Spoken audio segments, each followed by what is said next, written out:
शुक्लाम्बरधरं विष्णुं शशिवर्णं चतुर्भुजं प्रसन्नवदनं ध्यायेत् सर्वविघ्नोपशान्तये।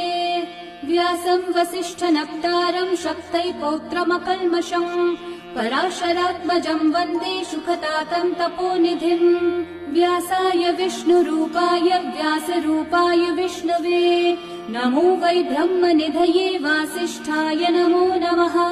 अविकाराय शुद्धाय नित्याय परमात्मने सदैकरूपरूपाय विष्णवे सर्वजिष्णवे।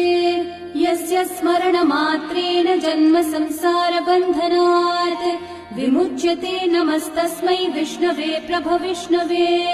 ॐ नमो विष्णवे प्रभविष्णवे। श्रीवैशम्पायन उवाच श्रुत्वा धर्मानशेषेण पावनानि च सर्वशः युधिष्ठिर